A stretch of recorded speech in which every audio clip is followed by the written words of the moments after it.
né? Então eu, como portador da síndrome de Tourette piloto, tive que vir superando os obstáculos tanto dentro como fora das pistas.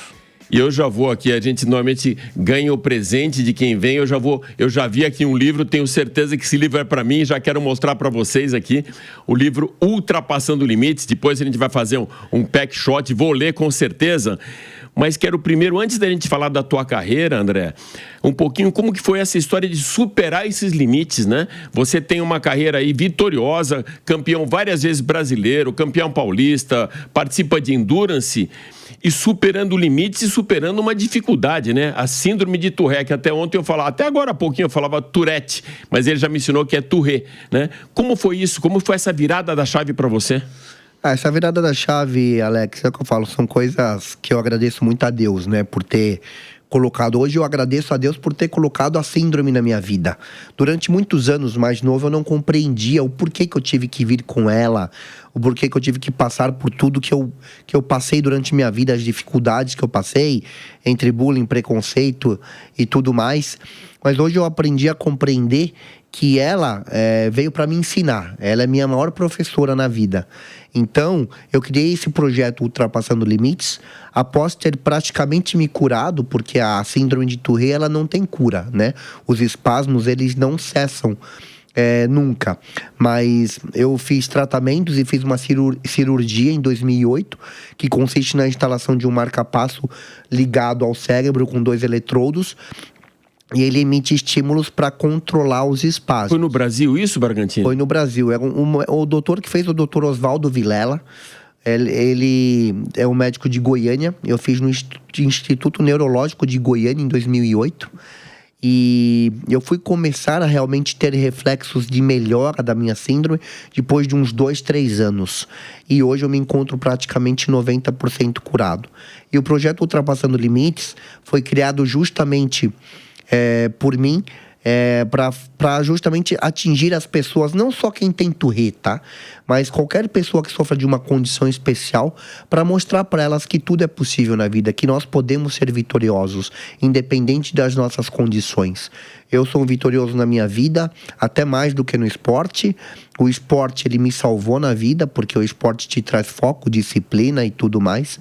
E eu consegui, durante minha vida inteira, trabalhar com esses dois paralelamente, essas duas coisas. E hoje no meu projeto Ultrapassando Limites, além da biografia e das palestras motivacionais que eu faço, eu também faço ações sociais, que eu atinjo pessoas que precisam de uma conscientização, de uma palavra bacana. André, e é bem complicado imaginar, por exemplo, há 30 anos atrás, quando você começou, é diferente de hoje. Hoje, com a globalização, com a internet, com uma conscientização maior, eu vejo isso até em cima de próprio autismo. Antigamente as pessoas chamavam aquele menino mal educado, né? Não conseguia rotular aquilo com uma patologia. Então era muito mais difícil. Imagino para você.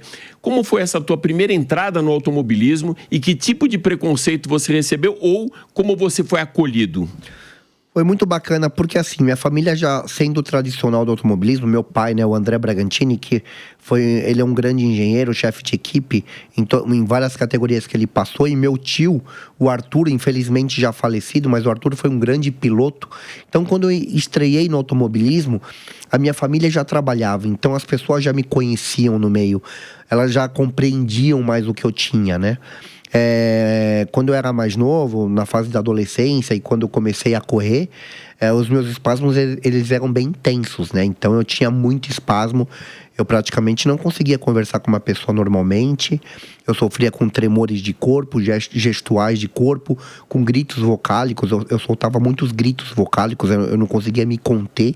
Então para mim, socialmente era muito difícil, porque qualquer lugar que eu frequentava, seja um restaurante, um cinema, qualquer lugar público, eu sofria muito constrangimento.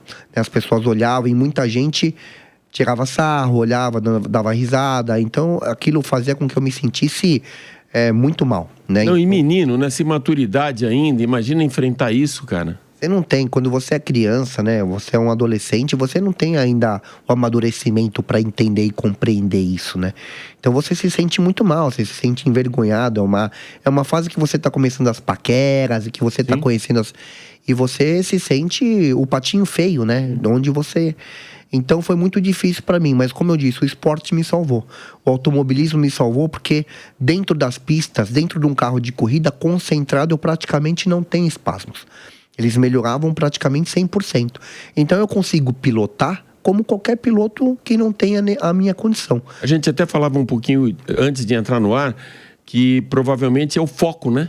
Quando você coloca foco total naquilo, ou seja, o resto fica ligado. Não vou nem falar desligado, é o contrário, né? Fica totalmente ligado naquilo que você está fazendo. Totalmente ligado. Então, assim, o foco, ele te traz isso. Qualquer atividade que eu fizesse concentrado, não só pilotar, mas qualquer esporte, futebol, sempre adorei jogar futebol, joguei muito futebol. Qualquer desenho que eu fizesse, eu melhorava muito. Eu praticamente não tinha espasmo. Então, é como você pegar um gago e colocar ele para cantar. O gago cantando, ele não gagueja, né? Então, o nosso cérebro, ele é uma máquina, né? Ele é um supercomputador. E eu acho que a gente ainda não consegue explorar 10, 20% do potencial que a gente tem na mente, né? Então, esse é um desafio meu hoje, que eu tento também trabalhar isso no meu processo de amadurecimento, para entender como que, de repente, eu posso controlar de forma proposital os meus espasmos, como que eu consigo senti-los, porque a torre você não sente o espasmo, ele chega involuntariamente, você não sente que ele está chegando. Então hoje eu tento... Ele não dá um aviso, né? Ele não dá um aviso. Então hoje eu tento perceber que tipo de reação, que tipo de ação eu posso ter, no sentido de controlar minha ansiedade, no sentido de controlar meus impulsos, para que eu também possa controlar também os meus espasmos. André, já aconteceu de você estar numa prova, numa pista, num grid, e você ouvir falar que o diretor de prova, alguém, não, eu não quero correr com esse cara na pista? Já aconteceu isso, cara? Já aconteceu.